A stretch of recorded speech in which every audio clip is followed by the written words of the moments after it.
Perfeito. Bom, é um prazer estar aqui com vocês, novamente. Eu fiquei pensando no nome nessa aula, e eu anotei aqui para não esquecer, e estou reanotando, remudando e tal, não sei o quê, mas agora eu vou ter que contar um nome, né? O nome ficou assim: Reação ao Estatuto Epistemológico Neopositivista da Ciência do século XX. Acho que esse é o nome dessa aula, dessa conversa que nós vamos ter, né? A reação ao Estatuto Epistemológico Neopositivista da Ciência do século XX. Isso. Então, vamos aí ver o que vai acontecer na nossa conversa, né?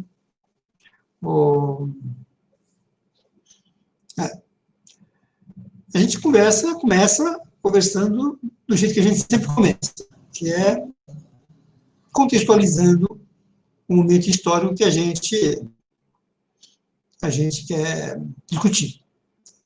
E o momento histórico é o século XX. O século XX, na nossa reunião passada, nós já tínhamos falado bastante sobre ele, mais do século, porque, aliás, sobre ciência, eu contei lá a quantidade de tempo, vi que eu falei mais da história do que da ciência, mas dessa vez acho que não vai ser bem assim, vamos ver. Mas é completamente fundamental falar sobre o período, porque o pensamento é do período, né? Então, sem compreender o período, a gente não compreende o pensamento. Há uma ilusão nesse sentido, né? Por isso é preciso compreender o período. Por isso sempre começo discutindo o período, apresentando o período. O período é o século XX, né? O século XX é um século que nós já sabemos que começa em paz, né? Vem de muitas guerras do século XIX, mas está em paz e está sob a égide, né, da Belle Époque, de um momento artístico maravilhoso, supostamente maravilhoso, da Europa toda, a América toda, talvez o mundo quase todo, né? Mas por trás dessa imagem idílica existe aquilo que nós já falamos e vamos retomar, a paz armada, né? E essa paz armada, que é a paz mantida à custa de um armamento enorme, brutal, das potências mundiais, entendia-se que essa ideia de estar bem armado era condição para estar em paz, mas é falso. Logo de cara houve uma superguerra, falamos um pouquinho sobre ela, que foi a Primeira Guerra Mundial, de 1914 a 1918, e depois, como ela não foi suficiente para resolver problemas econômicos e políticos que a Europa estava atravessando, e a América do Norte também, o mundo inteiro, então houve a Segunda Guerra, que começou em 1939 e terminou em 1945. E nós discutimos o papel da ciência nessas guerras, e nos tempos de paz também, né? Quer dizer, como a ciência foi importante para construir gases letais, os armamentos e tudo mais da Primeira Guerra, e depois a bomba atômica da Segunda, e a V1 e a V2 da Segunda Guerra Mundial, mas também como ela foi importante para construir os remédios, as tecnologias de movimento, coisa e tal, que aconteceram durante esses períodos e nos entremeios desses períodos, né? Então,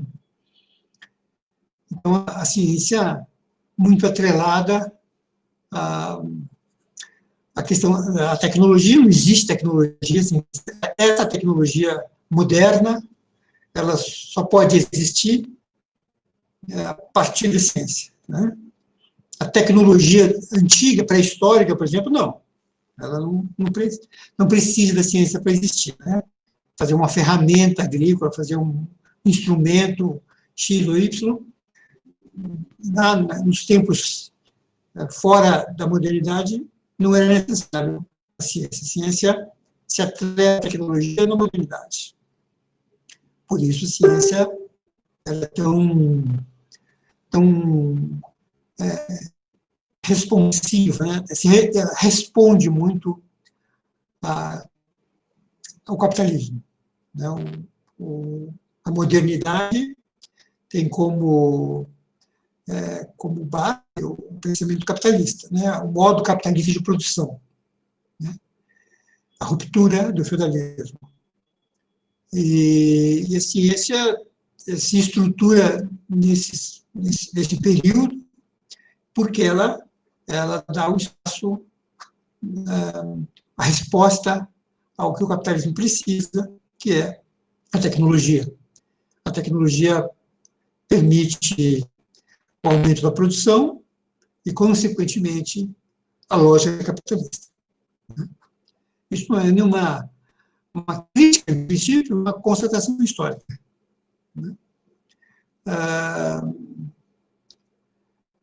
Nós não podemos abandonar, não tem jeito de abandonar, espero que vocês não estejam chateados já com a minha insistência, o iluminismo, né?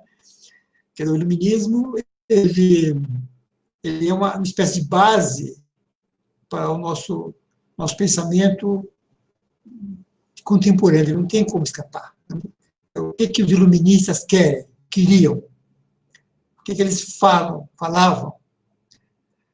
A ciência para o bem. Apareceu alguma coisa sobre isso, para o bem e para o mal. A ciência levará o homem à felicidade. Já falei com vocês na semana anterior, a vez anterior que nós conversamos, né? Quer dizer, essa é a ideia dos iluministas. Então, eles tinham todo um projeto, né, uma democratização do conhecimento, uma racionalização das coisas e, portanto, uma superação daquilo que eles consideravam superstições e atrasos e coisas do tipo, né? Tudo isso, sem dúvida, com a melhor das intenções, né, individuais, né? Então, os pensadores iluministas propagavam a ideia de igualdade, de liberdade, de fraternidade, né, de cooperação. A ideia de cooperação é fundamental, né? Nós vimos que o século XIX é um século que mostra que a ciência não cumpriu esse papel, né? A ciência não cumpriu porque ela, aí sim, né, a partir do século XIX, ela claramente correspondeu a um modelo de exploração, né, e ela abandonou os ideais iluministas e assumiu um caráter científico-tecnológico e se estruturou a partir de um estatuto epistemológico positivista que nós discutimos, né, na nossa reunião passada, mostrando o que é uma teoria, o que é uma hipótese, o que é uma lei, como o método funciona, como se resolvem resolver os problemas das contradições do método, as soluções possíveis, né? Quem foram os personagens principais e, principalmente, quem foram os grupos que organizaram a ciência no século XIX. Os personagens que nós estamos referindo, Auguste Comte, né, John Stuart Mill, os personagens que estruturam o positivismo no século XIX. Vimos também que houve uma certa resistência não, houve uma certa, não vou dizer que que o pensamento marxista apareceu como uma resistência ao pensamento positivista, uma resistência consciente, mas é uma forma, é uma outra maneira de enxergar o produto científico, né? Embora o Marx não tenha pensado, feito uma discussão filosófica sobre a ciência, ele acreditava muito na ciência, e o Engels acreditava no sentido de tornar a ciência uma prática social ligada ao povo e não à burguesia. Então, ele, nesse tempo, ele não faz uma reflexão, digamos, crítica sobre a ciência. Ele só percebe que a ciência é muito importante no olhar dele, e o Engels tenta, o Engels tenta fazer uma discussão, trazer a discussão marxista para dentro do pensamento da natureza, né, tal, mas a principal preocupação dos pensadores de Marx e Engels depois dos outros, do século XIX, é uma discussão social mesmo, essencialmente social e tal. Quando chega no século XX, nós percebemos que existe um estudo estruturado da ciência a partir de duas escolas, que nós já falamos sobre elas, né? O ciclo de Viena, cuja expressão mais reconhecida é Carnap, e a escola de Oxford, que as grandes expressões são Russell e Wittgenstein, e o Popper esteve lá, estava lá também. Então, foram esses autores que, junto com Nagel, Hempel, Oppenheimer, eles, que são da escola do ciclo de Viena, eles estruturam, né, um pensamento científico, como ele deve se proceder, a partir da verificabilidade, depois da falsibilidade, e aí era essa ciência que,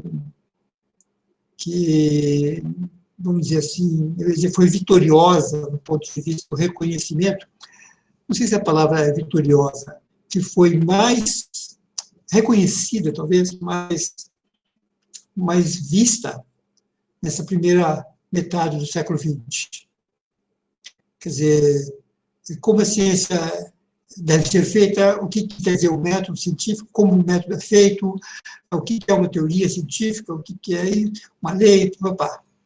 E como a ciência é linguagem, como as regras da linguagem lógica constituem o pensamento científico, e como solucionar o paradoxo de Hilme, aquele negócio todo. Bom, muito bem. Então, vamos entender que a ciência agora está bem estruturada. Ela começou a ser estruturada enquanto um estatuto próprio dela no século XIX, com Comte. Com Comte não, com gente, a qual Comte acabou sendo a expressão mais conhecida. Ele sintetizou as ideias todas, de alguma maneira, né? Mas houve problemas e tal, epistemológicos mesmo, não sei o quê, mas aí no século XX, né, esses pensadores, eles pegaram o século XIX e conseguiram realmente dar uma normatização, né, muito bem estruturada e tal, a partir, né, da verificabilidade lá do Carnap, do ciclo de Viena, da falsibilidade do Popper.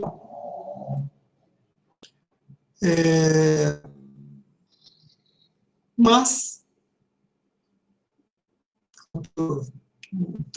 tem um mas, as coisas não estavam resolvidas, não. sabe? Ficou tudo muito bonito, o neopositivismo, ou neoempirismo, como quiserem chamar, né, o positivismo lógico, né, o empirismo lógico, é uma área muito bem estruturada, com grandes intelectuais, grandes filósofos, filhos eminentes mesmo, mas, né, sabe como é? Não é tão simples assim, ainda bem. Vamos dizer que esse jeito de pensar é meio britânico e americano, norte-americano. E também um pouco germânico, mas nem tanto. Mas, porque a escola de Viena é germânica, né? A escola de Oxford também e tal. Eles estão muito ligados ao pragmatismo americano, né? Soluções muito lógicas, muito práticas e muito empíricas, tanto que um dos nomes dessa tendência filosófica é empirismo lógico, né? Mas o mundo não é só isso, ainda bem, né? O mundo não é só isso. Bom, antes da gente tentar enxergar outros lados das coisas, vamos lembrar uma coisa que tinha acontecido e que agora eu vou trazer para vocês discutirem um pouquinho. Ou melhor, eu vou discutir com vocês um pouquinho. Não tem como eu vou trazer para vocês discutir. No ponto de vista do conhecimento científico, o que tinha acontecido desde no comecinho do século XX? Pois é, desde o comecinho do século XX, o pensamento científico tinha surpreendentemente mudado, né? Algumas questões novas apareceram para a ciência, com respeito à natureza, e não é que o conhecimento científico mudou.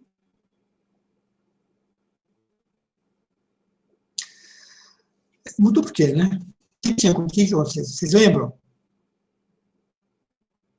Todo mundo sabe, né? Sabe mesmo, não estou brincando. Foi a teoria da relatividade. Né? Einstein apresentou uma nova perspectiva.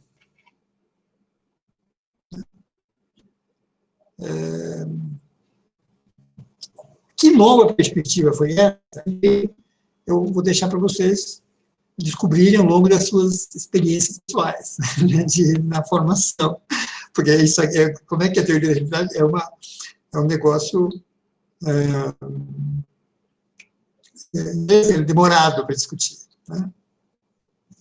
Mas o que a gente pode dizer, a partir de Einstein, é que o conceito de tempo e espaço mudou. E o conceito de tempo e espaço era um conceito que não podia mudar, diabo. Né? Será o Benedito?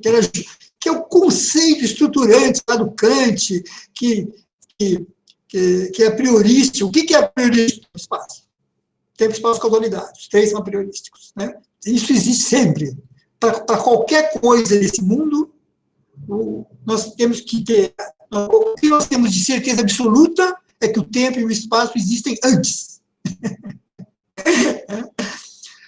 Pois não é que o Einstein, como o trabalho dele vai mostrar que não é bem assim. Olha que sacanagem. Então, complica tudo. Né? E como se não bastasse, além do Einstein trazer questões completamente imprevisíveis para dentro do pensamento científico, outro segmento do conhecimento também trouxe, que foi a mecânica quântica. Um pouquinho depois, né? A mecânica quântica. O que a mecânica quântica diz? Sem querer fazer nenhum enunciado. Não vou discutir mecânica quântica com vocês. Assim como vou discutir relatividade. Só vou discutir essas questões, né? O impacto. O que a mecânica quântica diz é que no universo minúsculo, quântico, as leis newtonianas não funcionam.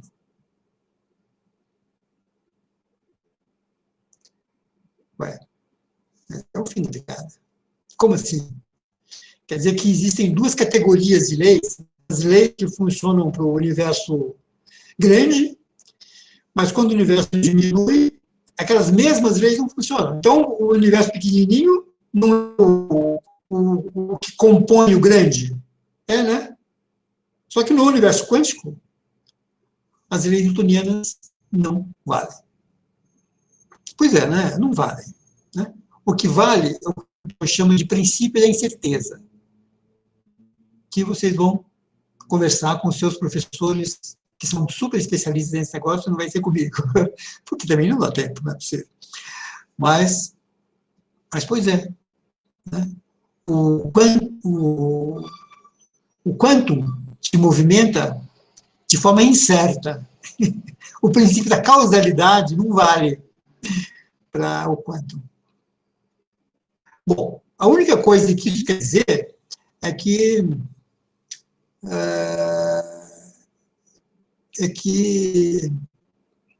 né, como diz o Shakespeare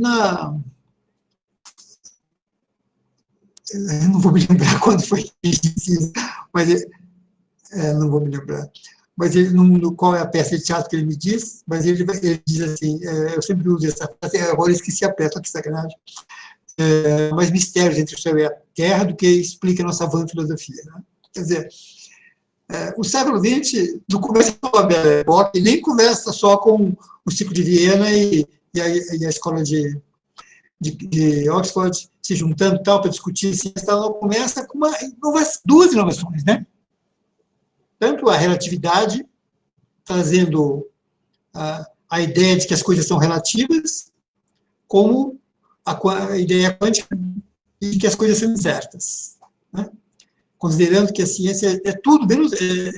para não ser isso, né? Para eu poder ter certezas científicas, para eu poder... né, construir tecnologias que possam ser previsíveis, né, para não acontecer nada que eu não posso prever e resolver. Então, a ciência, no começo do século XX, ela começa assim, né, né, e o próprio Popper, é interessante isso, porque eu não sei se isso me consta, de fato, eu tenho um amigo, um filósofo muito, muito qualificado na área de filosofia da ciência, um grande amigo meu que me ensinou muitas coisas, Albino Moser. Ele me contou que o Popper foi uma das poucas pessoas nesse mundo que entendeu o enunciado da teoria da relatividade quando ele foi feito por Einstein. Parece que foram 6 pessoas no mundo que entenderam, uma coisa assim. E ele foi uma dessas pessoas.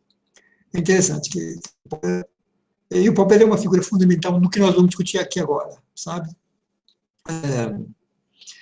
Porque o Popper, como eu disse para vocês na nossa reunião passada, é o filósofo da ciência mais famoso que tem. Você fala em filosofia da ciência, primeiro que você pensa que você está falando em neopositivismo. Não é só isso, mas essa ideia se consagrou, sobretudo nos ciclos anglo-americanos. E segundo, que quando você fala em neopositivismo, você logo pensa em Popper, embora o Popper disse que não era neopositivista, mas você pensa em Popper. Né? Ele é um pouquinho assim. E o Popper, ele vai, vários outros, mas ele vai fortalecer a ideia de que a ciência, a história da ciência, se dá por acúmulo de conhecimento. Que é uma ideia muito difundida e muito aceita. Quer dizer, o conhecimento vai sendo acrescido, né? As coisas vão sendo descobertas. Está falhando? A fala está... Vocês não estão me entendendo, não? Vamos ver. Então, falhou um pouquinho agora. Entendi. Então, tá bom. Vamos ver o que vai acontecer. Certo? Então, voltando. Como é que esse negócio de a ciência, porque as pessoas vão fazendo ciência, e depois fazer o quê com o negócio que elas fazem? Né? Elas publicam, puxa, vamos ver como é que vai ficar isso, né? Elas publicam na forma de livros, na forma de artigos, e o conhecimento científico vai se acumulando, né, nas bibliotecas do mundo. Hoje em dia, tem a internet, a biblioteca digital e tal. Mas o princípio é o mesmo. O conhecimento vai sendo produzido e vai sendo armazenado. E quanto mais eu vou sofisticando a minha metodologia, eu vou compreendendo melhor o mundo. Sofisticar, eu vou sofisticar no sentido de tornar mais complexo, mais completo, mais eficiente. Quanto mais a minha metodologia permitir que as minhas descobertas se deem de maneira mais eficiente, eu vou tendo uma maior quantidade de informações e, consequentemente, de conhecimentos sobre o mundo. Essa é uma visão popperiana, de Popper. Não é só dele, muito pelo contrário. Ele é o representante mais, como disse, né, mais reverenciado dessa ideia, mas tudo quanto é cientista aí, até hoje, que você, tudo não, mas uma grande parte, vai dizer que é isso mesmo.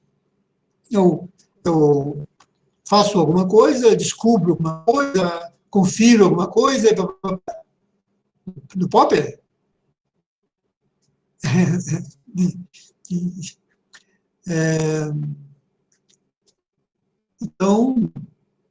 Então ele vai... Karl Popper, isso. Ele tem um livro famoso, Pesquisa Científica, o livro mais famoso dele. Acho que deve ter em PDF. E ele vai dizer, bom, a gente está fazendo isso. E me diga uma coisa, me fala uma coisa para vocês, se vocês puderem. Olha, não está na cara que é isso? Ou tem alguma outra possibilidade de não ser isso? Quer dizer, eu vou descobrindo as coisas, vou aprimorando a minha metodologia, vou aprimorando os meus procedimentos mesmo, né? Os meus processos metodológicos de descobrir as coisas da natureza, e depois eu vou publicando e a partir dessas publicações iniciais eu vou construindo teorias, explicações, tal, articulando esse conhecimento, esses dados, transformando os dados em conhecimentos, né? Os dados, primeiro informação, depois viram conhecimento, porque eles são trabalhados e acabam se construindo teorias, explicações, conceitos, leis científicas, e a ciência é isso. E pronto. E essa é a posição popperiana. Agora eu quero perguntar uma coisa para vocês. Agora eu não vou resistir, porque não tem jeito, né? Já que vocês estão escrevendo aí no chat, quem sabe vocês podem escrever. Tem alguma outra maneira de pensar coisa que não seja essa? Alguém fala assim, não, tem sim, pode ser assim, assado, cozido. Tem alguma outra maneira? Quer dizer, o conhecimento é o seguinte, conhecimento científico. Tem métodos, né? Tem o microscópio, tem o espectrofotômetro, tem o cromatógrafo, tem o fonte de eletroforese, tem esse negócio aí tudo, né? Tem Um monte de coisa. O que eu posso falar? Microscópio eletrônico, tonamento. Aí, quanto mais eu vou sofisticando, quanto mais eu vou tornando mais sutil, tem o ciclotron, né? Mais sutil os meus instrumentos para analisar o mundo, mais aprofundamento eu chego, mais profundo eu tenho, mais profundas visões eu tenho sobre esse mundo. Né? Descobertas eu faço sobre o mundo. Eu quero saber o seguinte: alguém tem alguma outra, enxerga de alguma outra maneira isso? Tem alguma outra explicação, talvez? Alguma outra solução acerca da construção do conhecimento científico? A minha aluna mais que hoje, parece que eu não a vi. Eu? Ah, que bom, feliz de ouvir. Né? Que bom, minha Flor. Mas e aí? Não... Eu acho que não, professor. Mas, olha, veja bem, como é que como é que eu posso, quanto mais eu, né, como é que eu posso propor uma outra alternativa que não seja essa? Né?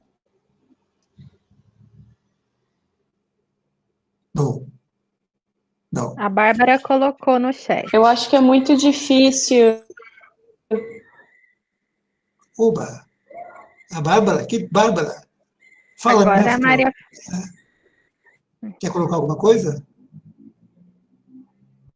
Não, a Maria Fernanda estava falando e a Bárbara colocou no chat. Pode falar, Maria Fernanda, depois eu falo a questão dela. Ô, Maria Fernanda, você quer falar? É muita coisa. É impossível não se...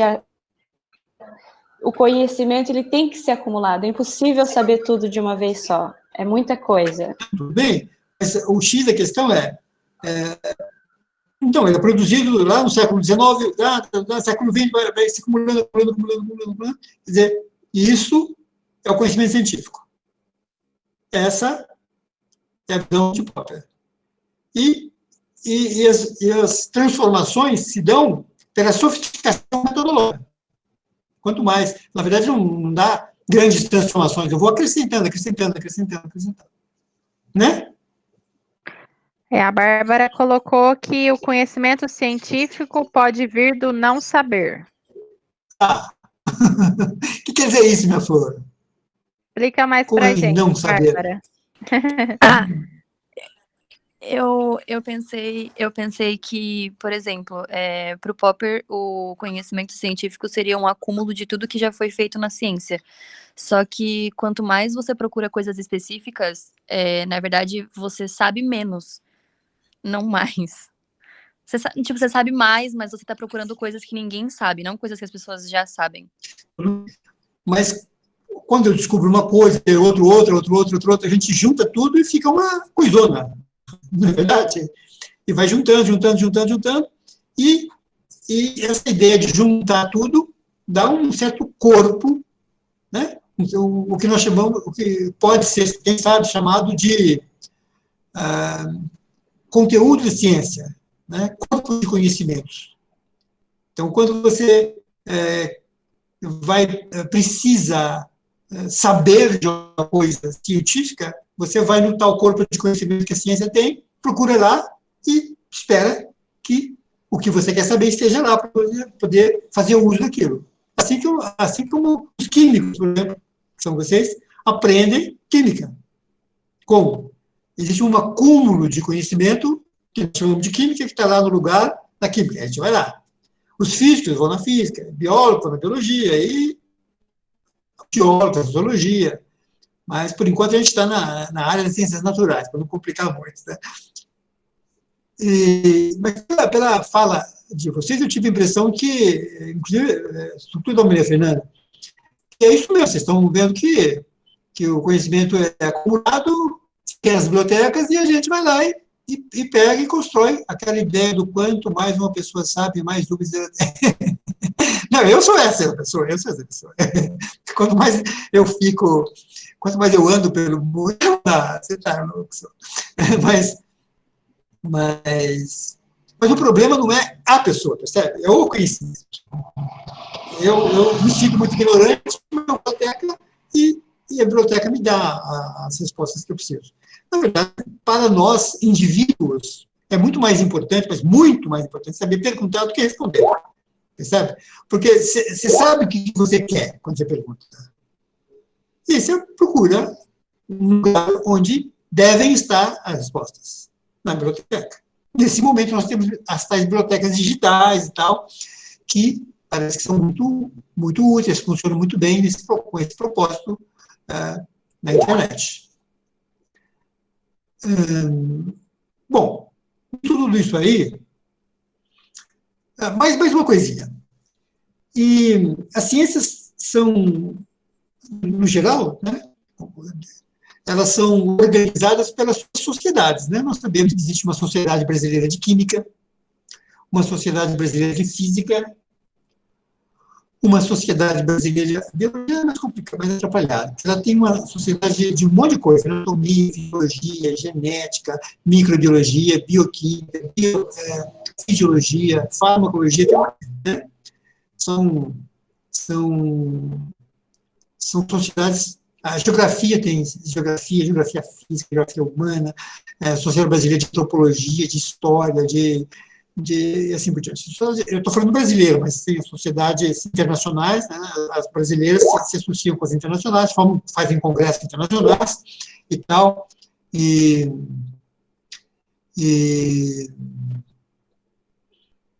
então, isso é uma coisa importante para a gente saber, e essas sociedades têm seus próprios veículos de divulgação, portanto, o conhecimento científico é muito ligado a esses veículos de divulgação que originalmente vêm das sociedades científicas, e que hoje em dia tem muitos caminhos, né? A própria Unesp tem um monte deles. Um que a gente conhece muito é a Ciência e Educação, é uma revista produzida pelo Programa de Pós-Graduação em Educação para a Ciência, aí da Unesp. Então, nós sabemos que o conhecimento científico ele aparece nessas publicações, em revistas ou livros, né, produzidos como aval dessas sociedades. Né? Por isso que nós pedimos para vocês, acho que nós pedimos, para assistir um filme chamado Montanhas da Lua, né, onde o problema todo se organiza em torno de um Richard Burton, um grande naturalista, geógrafo, que quer descobrir o lugar onde o Rio Nilo nasce. E ele consegue chegar lá e tal, mas ele não consegue descrever o que ele fez da maneira com que a sociedade de geografia da Terra exige. E assim ele perde a primazia de ser considerado aquele que descobriu porque a sociedade não reconheceu a descoberta dele. Isso é muito usual, comum, mas muito usual, acontece muito ao longo da história da ciência. Né? Ela precisa ser referendada pela sociedade científica. E a sociedade científica, para referendar, precisa de um monte de regras, tem um estatuto próprio. O pensamento científico também precisa considerar a sociedade. Isso é uma coisa que a gente vai ver daqui a pouco.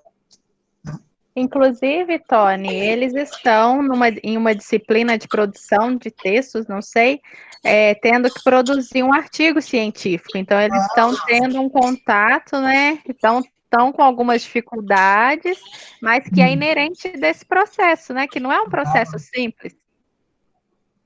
Com certeza. A matéria, né, que a gente vê sobre os artigos, sobre essa atividade, se chama prática e leitura escrita. Mais ou menos muito assim. Legal. Que bom. Mas então, agora vamos pensar uma coisa. Olha, crianças, quer dizer, corações, desculpe. Quando Einstein Ou, mais para frente, quando Heisenberg e Bohr, que são os craques da mecânica quântica, quando eles propõem um novo universo, que não é o universo newtoniano, como é que fica esse negócio de dizer que o conhecimento científico é acumulativo? Deixa eu ver se eu me fiz entender direitinho. Quando Newton ele enuncia as suas 3 leis, na verdade 4, né? 3 leis de uma teoria, ele sintetiza o conhecimento físico acerca do universo, usa um monte de autores, ele mesmo fala, né, que eu só consegui chegar lá porque eu estava no ombro de gigantes. Então, ele consegue fazer isso, e os iluministas se responsabilizam por divulgar o pensamento newtoniano, enquanto conteúdo, né? Quando eu falo em Descartes, é o filósofo da mecânica. Mas, realmente, o conhecimento científico, enquanto conhecimento, é newtoniano. Né? Não haveria Newton sem Descartes. Mas, se você for ler o conhecimento, foi Newton quem enunciou as leis. Então, lá no século XVII, Newton enunciou as leis. No século XVIII, os iluministas espalharam as leis para todo mundo. No século XIX, todo mundo trabalhou que nem um louco as leis. Agora nós entendemos um mundo que não acaba mais. Quando chega no século XX, o Newton fala assim, o Einstein fala assim, não é assim. Newton está enganado. Mas como enganado? Está louco. Ficou 250 anos para o sujeito construir isso, aí vem o fulano e fala que está enganado. Não, e o pior é que, além de falar que está enganado, provou que está enganado mesmo. É para acabar. Bom, então, isso complica uma coisa. Isso quer dizer que talvez a ciência não seja tão acumulativa assim quanto o Popper e toda a turma dele e um bando de outras pessoas até hoje pensam que são. Entendeu? E para piorar a situação, o Einstein vem e fala assim, eu passei a perna no Newton e todo mundo, e passou mesmo. Só que vem o Heisenberg e Bohr e passaram a perna no Einstein. Porque a mecânica quântica avança sobre a relatividade. Ou seja, se demorou 250 anos para questionar a mecânica newtoniana, Einstein fez isso no começo do século, Heisenberg e Bohr deram um balão no Einstein 30 anos, 40 anos depois que o Einstein enunciou a sua grande teoria. As duas, né? As duas teorias da relatividade dele. Bom, o que nós estamos tentando entender aqui é o seguinte: o Popper sabia de tudo isso, conhecia a relatividade, foi um dos primeiros a entender, entendeu a teoria quântica e continuou dizendo: a ciência, o conhecimento científico é acumulativo, é linear e é acumulativo. Pô, se ele fosse linear e acumulativo, Einstein não negava Newton. Heisenberg não negavam Newton e Einstein. Né? É só essa questão. Entende? Então, as pessoas começam a pensar isso que eu estou falando para vocês. Né? Filósofos começam a olhar para a ciência e falar assim, peraí, né? Existe um universo newtoniano, cujas leis que Newton enunciou e entendeu que descobriu se prestam. E como é que eu sei que essas leis são verdadeiras? Porque quando eu faço previsões, elas correspondem ao que as leis esperam que elas correspondessem.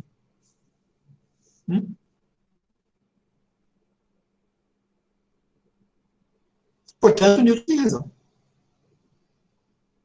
Bom, então, se o Newton tem razão, que raio que o Einstein está falando do Newton? Simplesmente porque... Desculpe, eu apareci um chat, mas eu não estava concentrado na fala, não percebi. Simplesmente porque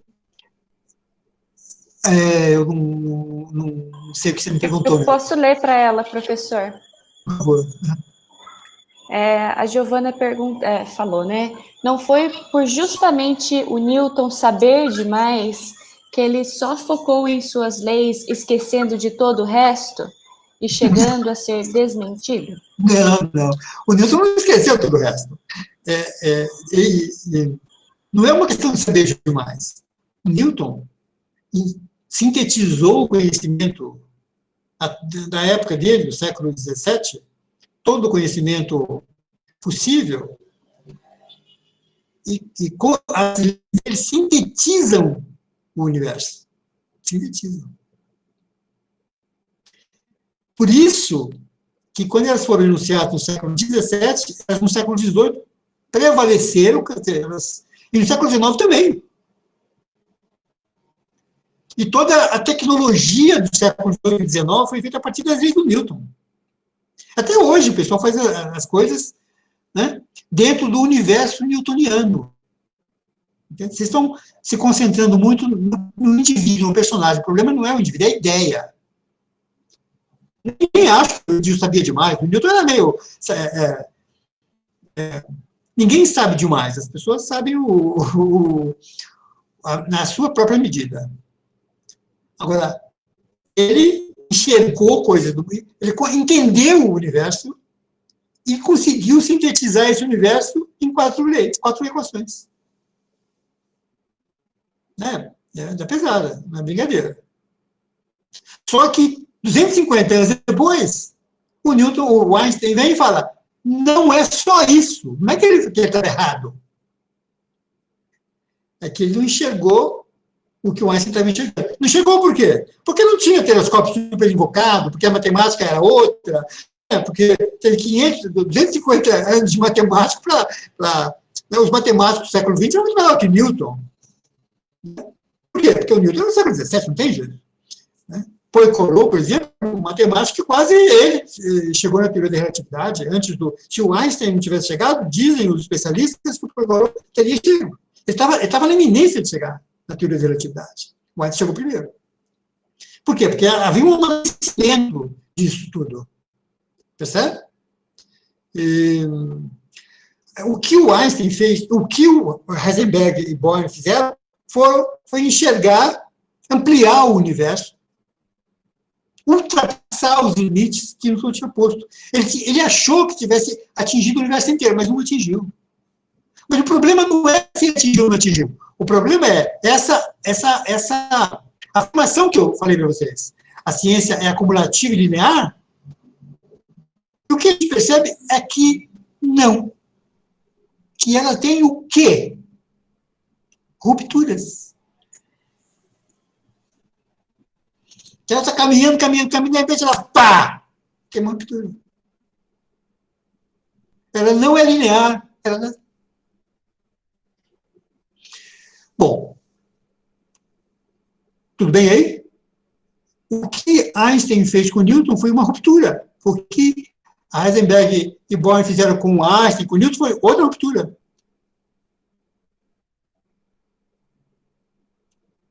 E Einstein nunca pôde discutir com Newton, era 250 anos depois, com Heisenberg e Bohr, eles discutiram. E, lamentavelmente, porque eu gosto muito do Einstein, acho ele uma figura muito inteligente, além de ser um sujeito humanista e tudo mais, ele parece que levou desvantagem na conversa, no debate entre a relatividade e a mecânica quântica. Mas isso, vocês conversam com os seus professores craques aí, não é comigo não, porque senão a gente não vai sair daqui hoje. Mas já está ficando tarde, nem falei de nenhum autor ainda, é isso, tem que equilibrar a luta. E Aí, corações, é claro que alguém apareceu, que não fomos nós, né? E você tem ruptura. E quem fez isso foi um filósofo francês chamado Gaston Bachelard. Entendeu? Bachelard, a escola francesa não é anglo-saxônica, portanto, não tem esse pragmatismo britânico, esse empirismo britânico, ao contrário, são racionalistas, os franceses são racionalistas, né? De Descartes, e a tradição cartesiana, racionalismo francês,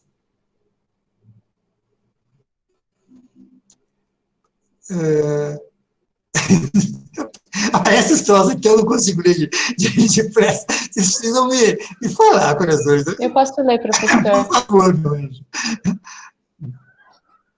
A Bárbara falou, mas historicamente já tinha como saber que a ciência tem rupturas, não é? Não.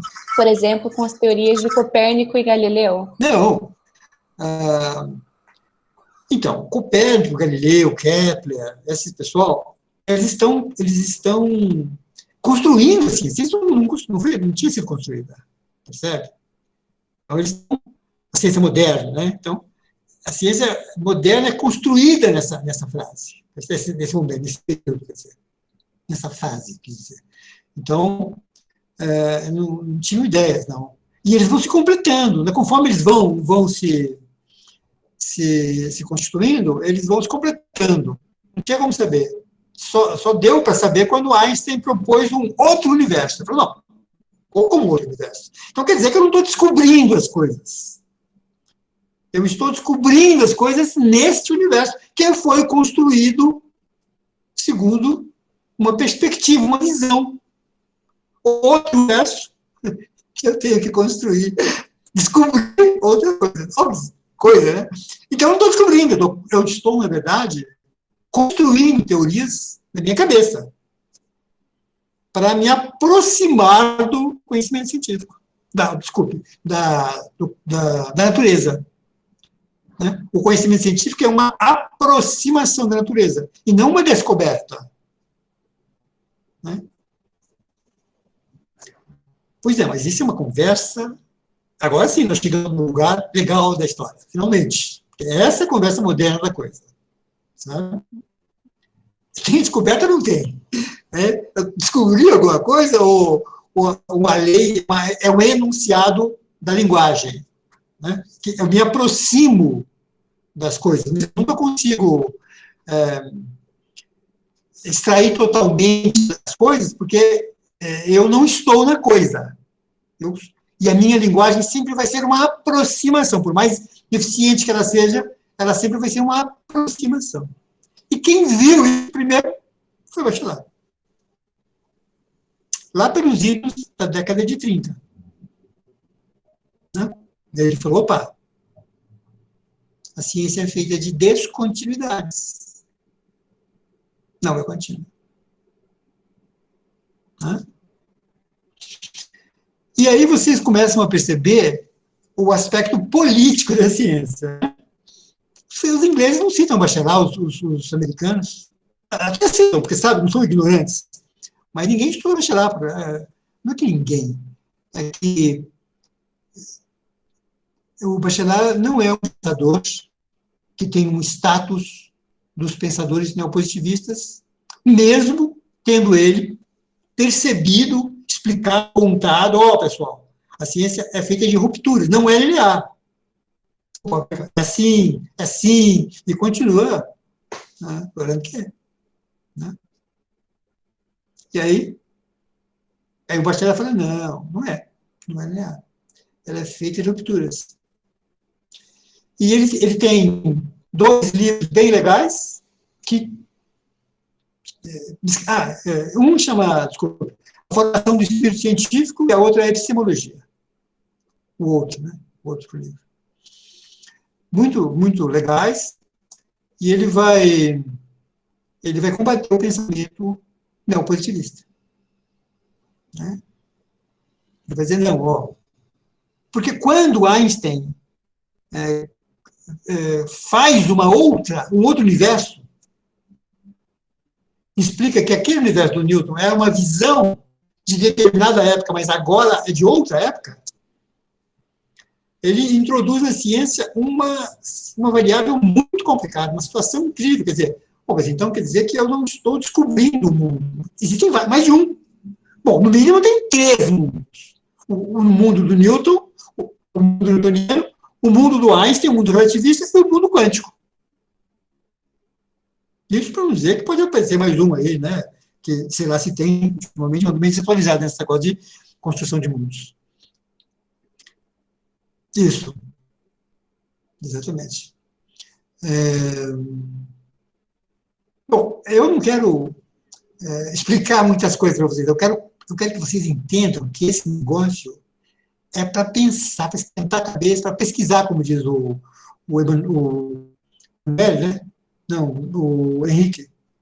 Tobit, eu não sei se você fala direito o nome dele, é para pesquisar, para instigar vocês a perceberem que o negócio é para pensar. Entendeu? E que esse negócio de dizer que eu faço ciência, eu construo, eu vou juntando um pedacinho de tijolinho por tijolinho, calma. Não é bem assim.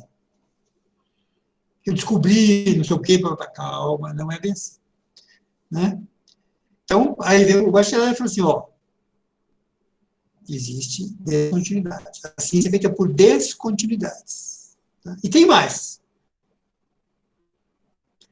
A ciência precisa superar obstáculos, que ele chamou de obstáculos epistemológicos. Por quê? Porque eu penso muitas coisas que não são dentro da racionalidade. São preconceitos, são ideologia, são papapá, e eu tenho que me libertar de todos esses tipos de coisas para poder fazer uma verdadeira ciência. E aí Bachelard vai trazer o conceito de obstáculo epistemológico. Ele traz um conceito muito interessante de perfil epistemológico, que é o seguinte,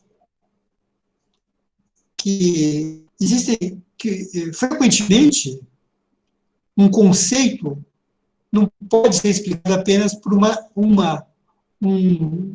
formato filosófico. Podem haver mais de um para poder explicar um único conceito. Com essas explicações, vai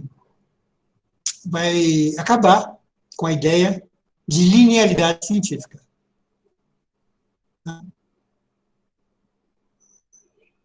Ou seja, o conhecimento científico não é linear. O que não quer dizer que você não tem que continuar, né, acumulando os conhecimentos para poder compreender e tudo mais. Só que isso não é suficiente. Porque se fosse suficiente, não teria Einstein nem o pessoal da quântica. Né? Ou então a coisa é uma coisa só. Não é suficiente você juntar. Porque você não junta Einstein com Newton. Não é que Newton, que Einstein, é uma continuidade do pensamento newtoniano. Newton chegou até um determinado momento, Einstein foi de lá para frente. Não é isso que acontece. Ele fez outro universo, outra concepção de universo. O universo de Newton é um universo mecânico, onde o tempo e o espaço são fixos, então, a priori. O universo de Einstein é um universo relativista. Os tempos e o espaço são relativos. O universo quântico é um universo incerto, se transforma o tempo todo. Então, são universos diferentes. Agora, como é que eu vou lidar com isso? Bom, eu posso dar uma resposta para vocês muito simples. Eu sei lá como é que eu vou lidar com isso. A única coisa, eu posso responder de uma maneira mais científica ou mais filosófica. Mas a questão não é eu saber como eu vou lidar. A questão é, o conhecimento científico traz essas possibilidades. Então, aqui, vou lá estudar o raio do negócio. Não se trata de completar um com o outro. Se trata de dizer, são visões diferentes.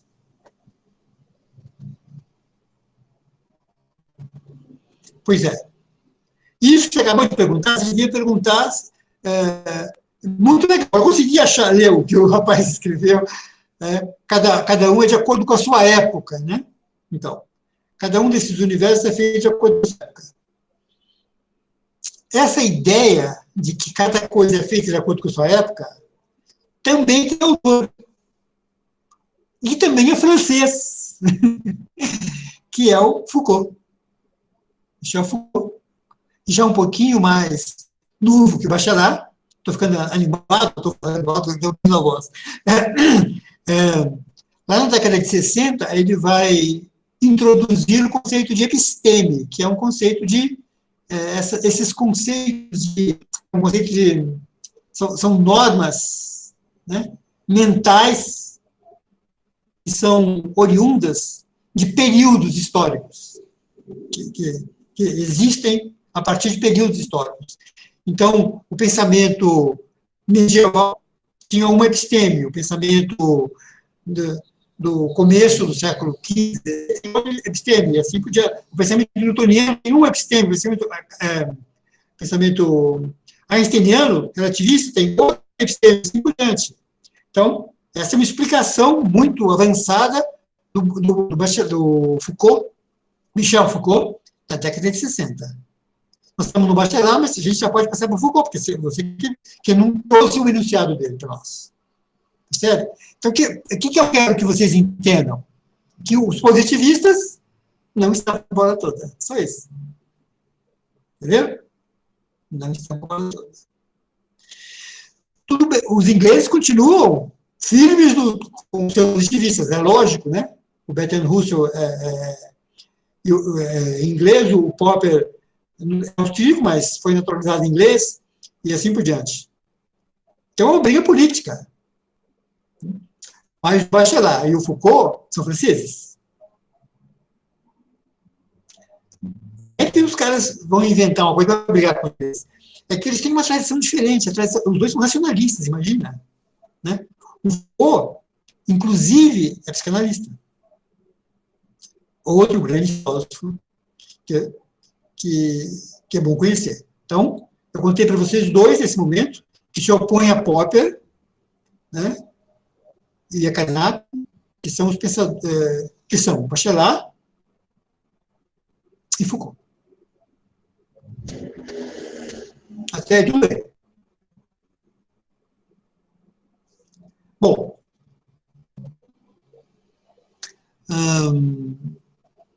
mas nós temos um filósofo médico e que não pertence nem à tradição inglesa, nem à tradição francesa, nem à tradição alemã. Está na mão, hein? Que é o Fleck, Ludwig Fleck, que foi um filósofo que passou um pouco despercebido na época. Aliás, ele nem era filósofo, era médico mesmo, epidemiologista, inclusive, trabalhou com a sífilis, e muito bem e tal.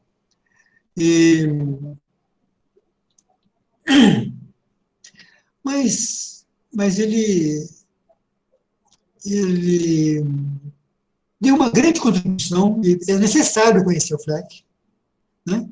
Daqui a pouquinho vocês vão entender, porque existe aí depois uma grande síntese de tudo isso que a gente está falando, né? Michel Foucault francês, isso.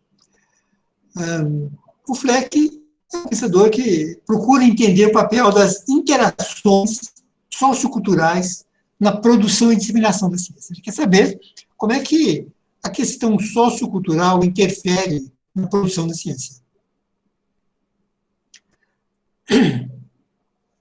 Então, ele traz duas questões assim que são... outra coisa, ele era tchecoslovaco, se eu não me engano. Pode ser que eu me engane, mas ele estava, se eu não me engano, ele é tcheco. Então, ele traz o conceito de estilo de pensamentos. Quer dizer, a gente agora sim, vocês começam a pensar sobre o indivíduo.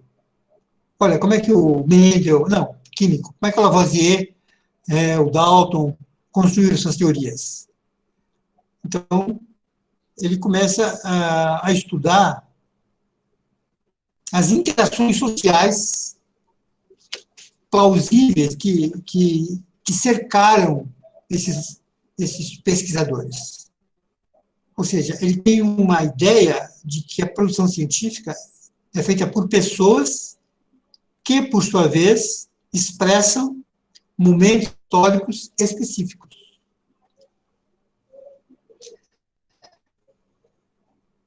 Isso quer dizer o quê? Quando eu falo que a ciência é constituída por histórias de pessoas. Pois é. Mas como? Estou perguntando se as relações socioculturais interferem. Eu respondo que sim, mas como? A ciência foi construída através de pessoas. Elas tiveram uma história, elas viveram numa época e quiseram expressar um pensamento, quiseram fazer a ciência.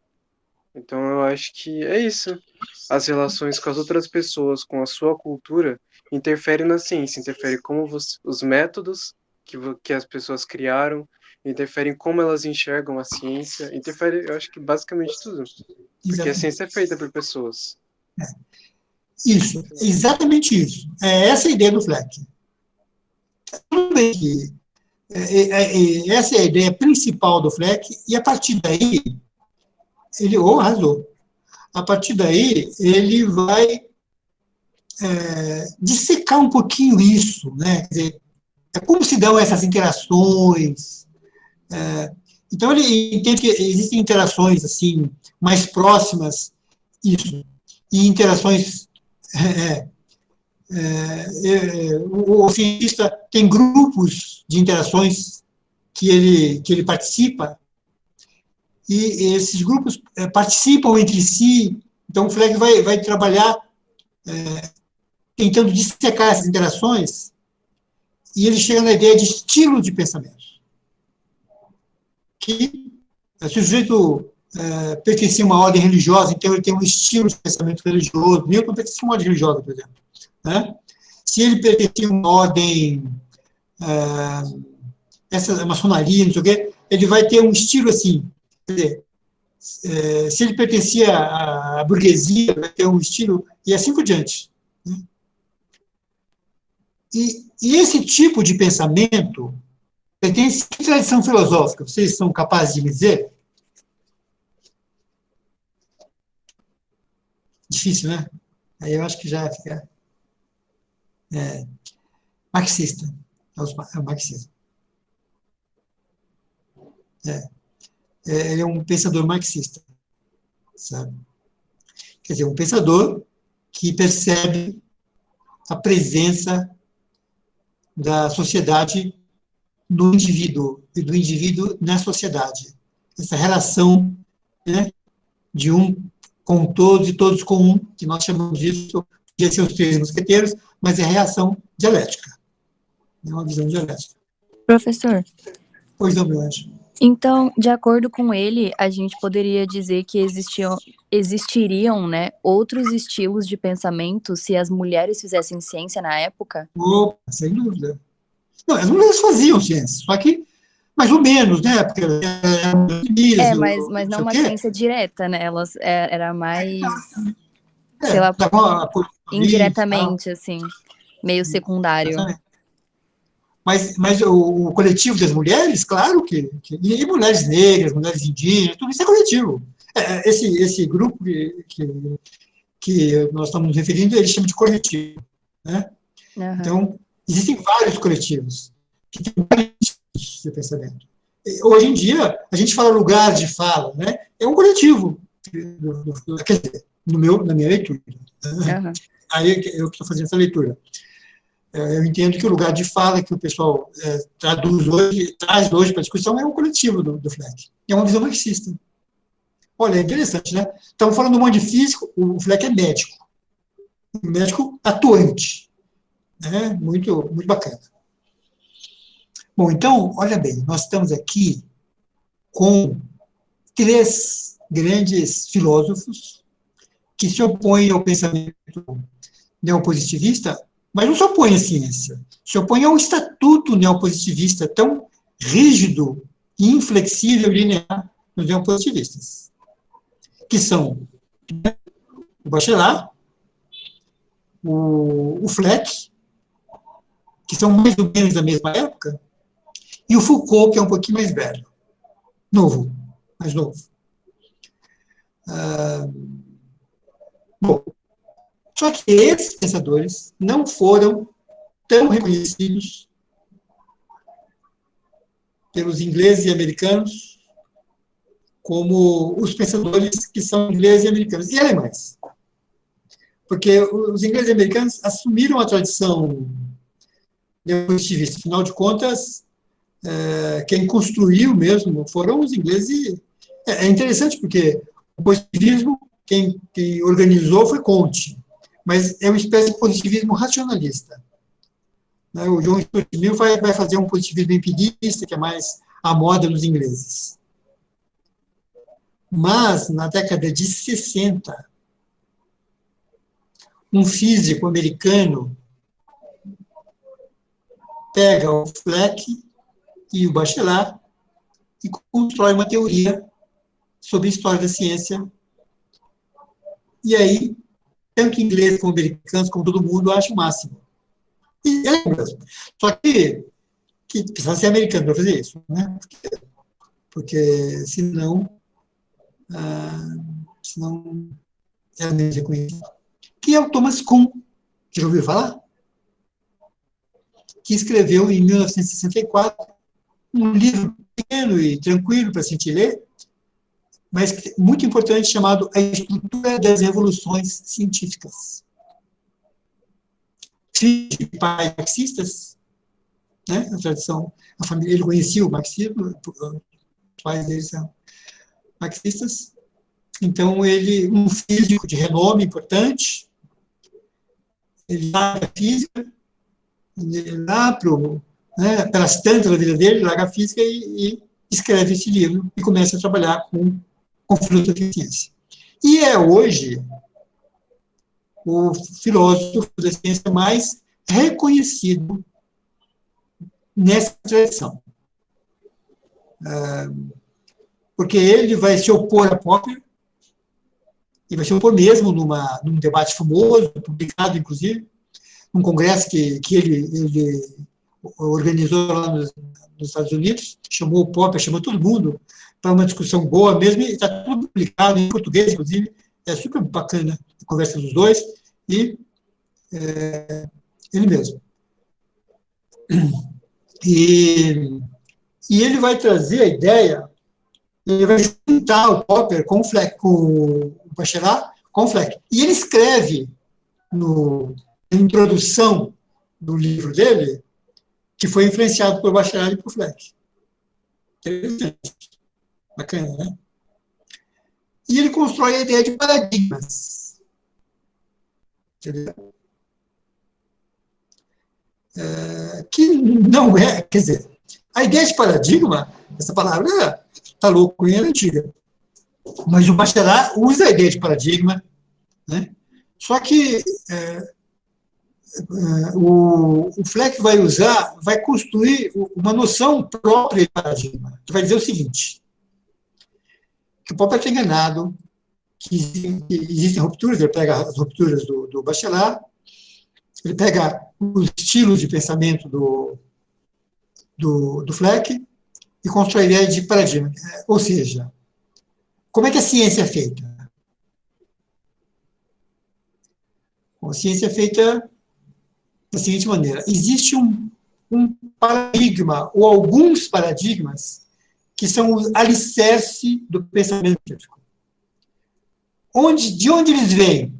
Da comunidade científica. Entendeu? O que eles fazem? Aquilo que os alicerces fazem. Dão base para todo o desenvolvimento do pensamento científico. Então, o que o cientista faz? Ele é um operário da ciência. Ele faz um tijolinho, é o que a gente chama de ciência normal, o que o Kuhn chama. Ele vai montando quebra-cabeça do conhecimento a partir do paradigma. ou dos paradigmas, talvez poucos, mas um ou alguns. E aí o conhecimento vai sendo construído em cima disso. Acontece alguma coisa em algum momento, há uma ruptura de paradigmas e se constrói outro paradigma. Então, há uma revolução científica. E aí, um novo paradigma sustenta um novo tipo de conhecimento. Novamente, os cientistas vão continuar fazendo o que nós chamamos de ciência normal, não ciência revolução, não uma revolução científica. Vão preenchendo os espaços vazios e vão construindo o conhecimento. Portanto, o conhecimento ele é construído em cima dos paradigmas que constituem a base desse conhecimento, que são produzidos pelas sociedades científicas, pela comunidade científica, para ser mais exato. Professor, só para ver se eu entendi direito. Então, a ciência ela não é linear, ela tem rupturas, então ela se transforma, ela se reinventa. Toda vez que há uma ruptura, ela se reinventa. É isso? Na verdade, não é ela que se reinventa, é o paradigma que muda, e aí ela muda junto com o paradigma. Essa estrutura, paradigma, vai ser reinventado, então. Sim. Vai ser refeito. É Sim. isso? Isso. Entendi. Obrigado. Eu que agradeço.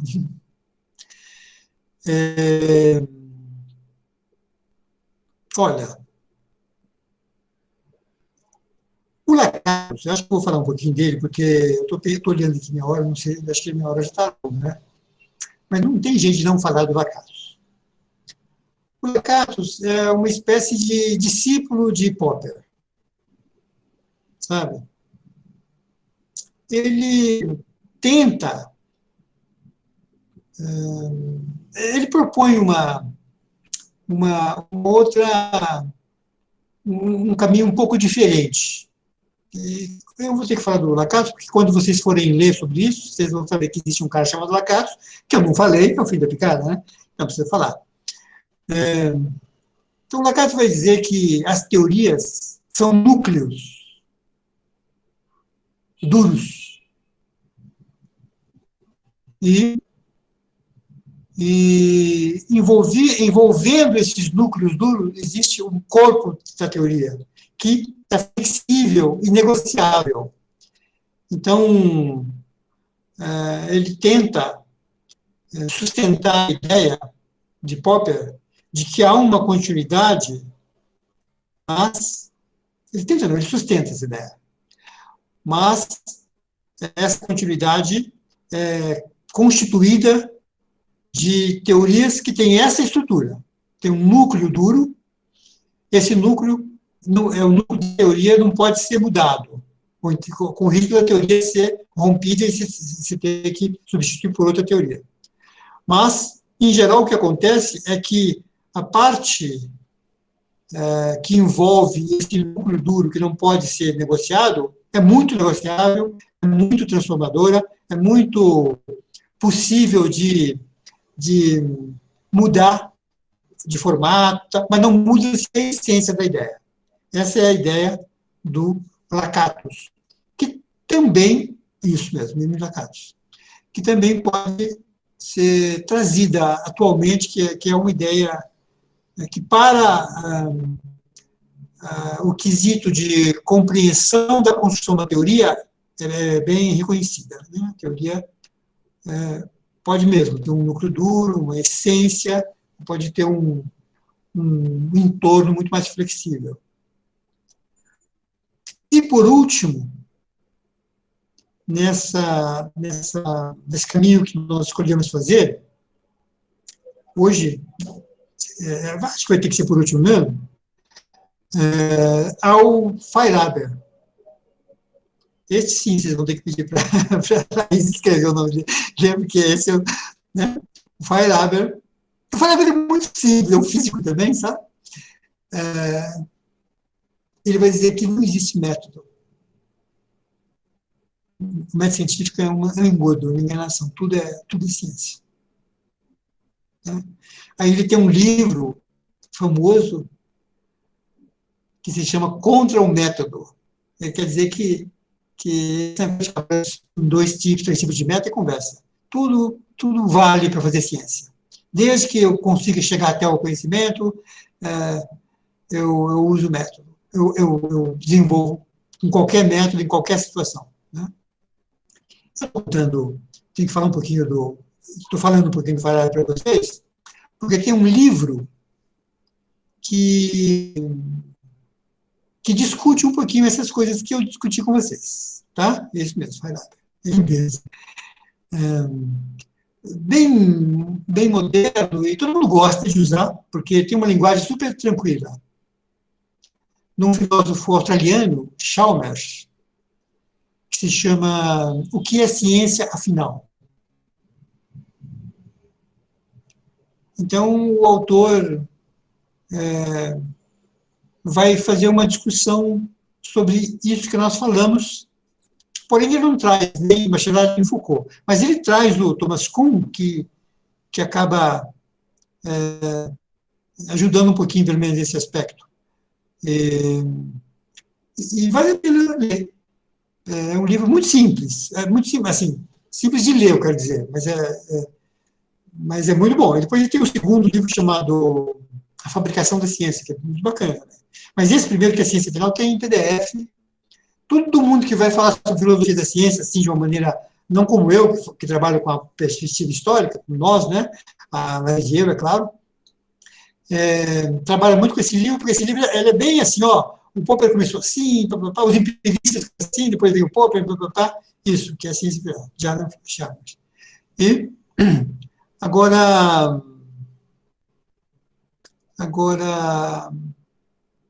eu quero perguntar uma coisa para vocês.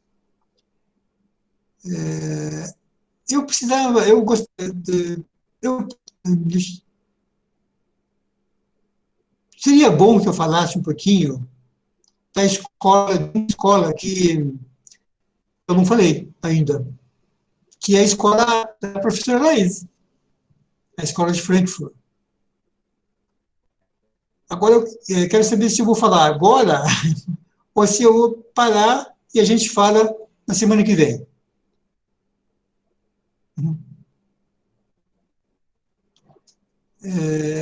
Apareceu alguma coisa escrita aqui, mas eu não entendi. Eu só queria saber como é que vocês preferem, a gente vai e na semana que vem a gente discute um pouquinho da escola de Frankfurt e tal, ou não, quer que eu fale a escola de Frankfurt agora mesmo, porque aí precisa de uns 10 minutos.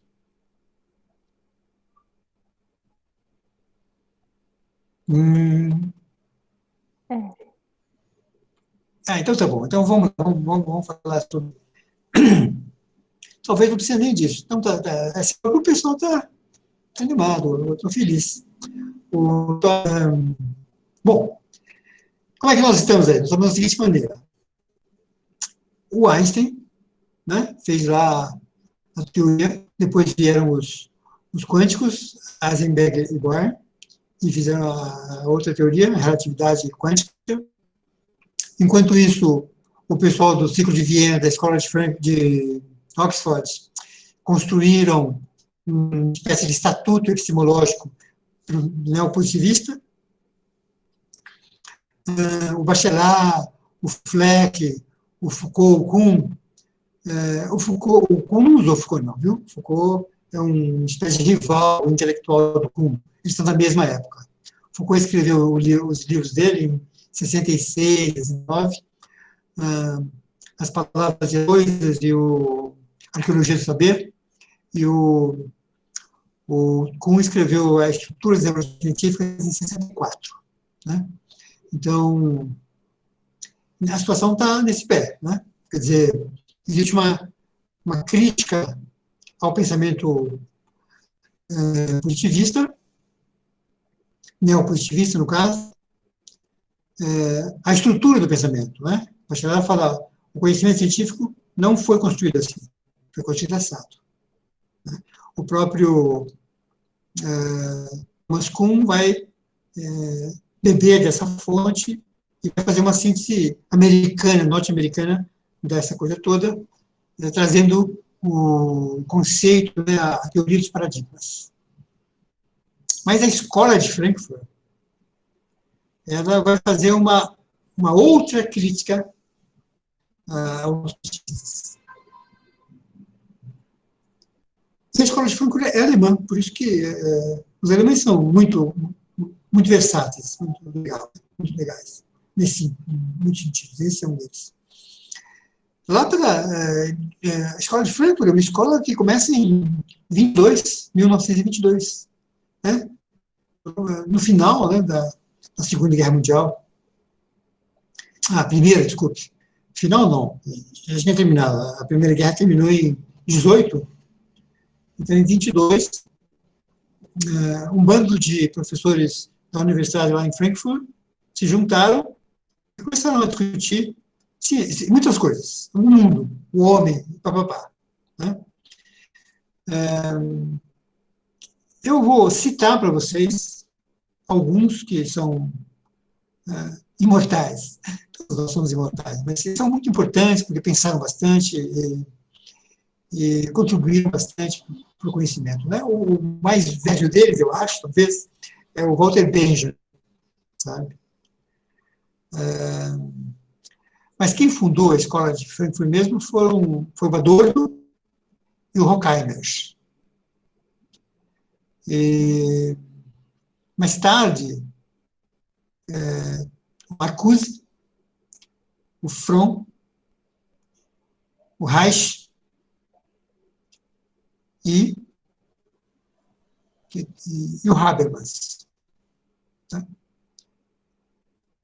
E parece que talvez um pouco herdeiro da escola de Frankfurt, da alento, tal, até o Tunker, né, que escreveu A Sociedade Excitada e tal. São pensadores que trazem uma tradição marxista. E talvez por isso é bom a gente não deixar para trás, não, porque eles têm coisas muito interessantes para discutir. Mas eles têm uma tradição marxista original. Né? Porque em 22, o que estava acontecendo? A Revolução Russa é de 17. Né?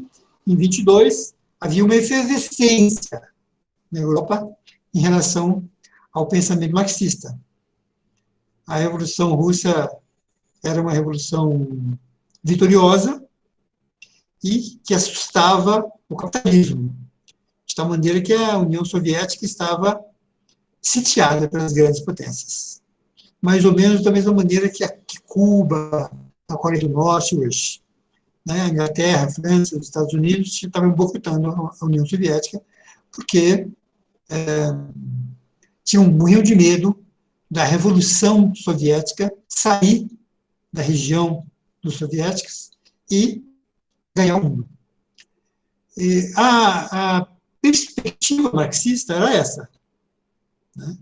Não é possível se fazer uma revolução comunista num país. Né? Não é possível fazer isso. Você começa num país, depois ela tem que se expandir, porque o capital tem que acabar. Como é que eu vou ter um país que não tem propriedade privada, não tem capital, não tem dinheiro, o resto do mundo tem? Né? Não é possível. Então, e o que significa soviete? Por que União Soviética? Né? Soviete, em russo, significa quarteirão. Quer dizer que a União Soviética era governada por setores que representavam toda a população, cada quarteirão de cada cidade soviética era representada pelos sovietes, por representantes que se juntavam, se organizavam em cada cidade, tiravam um representante e mandavam para o Soviete Supremo, que é a Assembleia que representava cada quarteirão da União Soviética. Em 22, se eu não me engano, Lenin tinha acabado de morrer, né? Porque o problema da União Soviética foi esse, né? Lenin morreu, Trotsky se desgostou de uma porção de coisas políticas e o Stalin pegou o poder e perseguiu o Trotsky até matar e levou a União Soviética para um tipo de governo que não tinha nada a ver com comunista, não tinha nada a ver com marxista. As pessoas não sabiam, né? Então, isso só ficou patente mesmo, né? Porque os partidos comunistas do mundo acreditavam no pensamento marxista, né? De vitória do proletariado, dos trabalhadores e tal. O pessoal descobriu os males, os malefícios de Stalin quando ele morreu, quando Nikita Khrushchev contou para todo mundo, em 52, 53, um negócio incrível. 54, eu acho, não me lembro direito. E aí se descobriu, né? E aí houve uma grande comoção, e os partidos comunistas perderam demais seus adeptos. Os grandes intelectuais comunistas aqui do Brasil abandonaram o partido quando descobriram todo o problema, as falcatruas e os problemas graves que o Stalin fez. Tanto que você quer xingar um comunista de alguma coisa, xinga ele de stalinista, que ele fica muito mais ofendido do que se você xingar de capitalista. Bom, a escola de Frankfurt, né, constituída por intelectuais de altíssima qualidade, conhecia muito bem o marxismo e trabalhava numa certa perspectiva marxista, mas sem partido, né? Porque já sabia que na União Soviética as coisas estavam atrapalhadas. Então eles pegavam a teoria marxista e estudavam a teoria marxista. Mas havia um outro intelectual que começou a se despontar no começo do finalzinho do século XIX, mas que foi no século XX, que ele nadou de braçada, acho que não, acho que foi tudo no século XX, que foi Freud. Começou no século XIX. Freud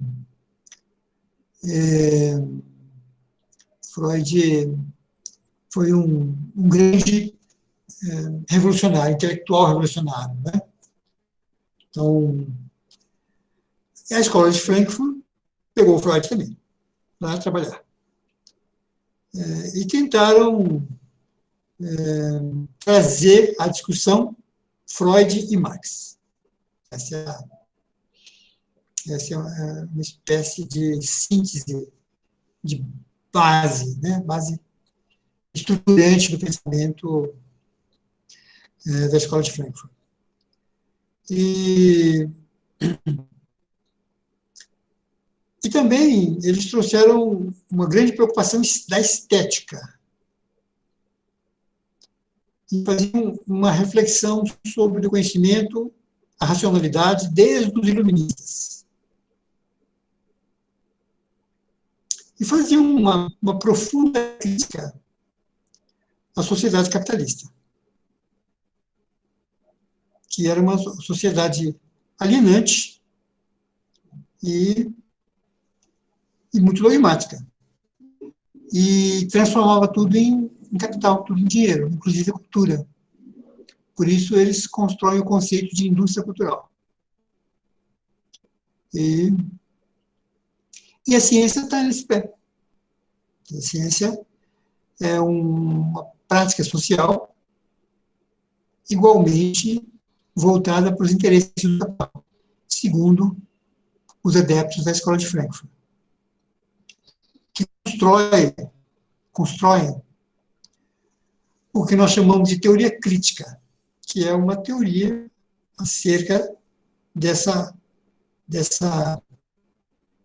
de uma crítica sobre a questão de como o capitalismo estava se organizando, e inclusive a ciência.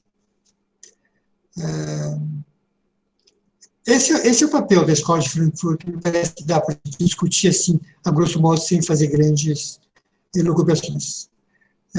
O Adorno e o Horkheimer têm um livro muito interessante, muito bom, que não é um piquenique de ler, não, mas é bom ler, e, se não me engano, tem PDF que chama Dialética do Esclarecimento. Eles partem da tese que o iluminismo a ideia de que o racionalismo levava à felicidade fracassou. O racionalismo, em excesso, produz o autoritarismo. É preciso que se tenha uma visão crítica do racionalismo para que ele não se torne autoritário. E, com isso, é preciso que se tenha uma visão crítica da ciência, para que ela realmente não se torne um instrumento de dominação. Com isso, diferente dos pensadores que até agora a gente estava falando, que estão preocupados com uma discussão sobre a construção da teoria, o papel da ciência e tal, o papel constitutivo da ciência, a escola de Frankfurt vai trazer a discussão, o papel social da ciência. E vai sugerir uma visão crítica da ciência. Portanto, uma teoria crítica sobre a prática do momento histórico que nós estamos vivendo. Eu penso que era isso que eu pretendia conversar com vocês hoje. Muito obrigado. E boa noite. Mais uma vez, muito obrigada, Tony. Gostei muito das colocações. Espero que os alunos também tenham gostado, aproveitado. E esse finalzinho reflete bastante no que nós temos lutado, né? Que é uma visão crítica da ciência e principalmente uma ciência que seja social, que esteja mais próximo da sociedade e que cada vez mais ela se preste não ao capital, mas às necessidades dessa população que sofre, que luta, e que a gente está, né, em tempos, né, ainda mais de se pensar nesse sentido.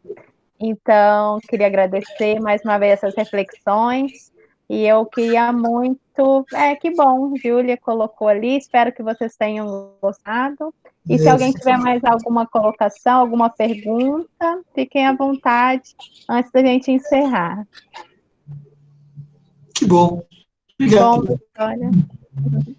Obrigado. Obrigada, professor. Eu que agradeço, meu anjo. Obrigado. Obrigada. Então a gente fica muito feliz. Que ótimo. O filme, Júlia, sobre a Segunda Guerra, muito bom, né? Eu que agradeço, corações.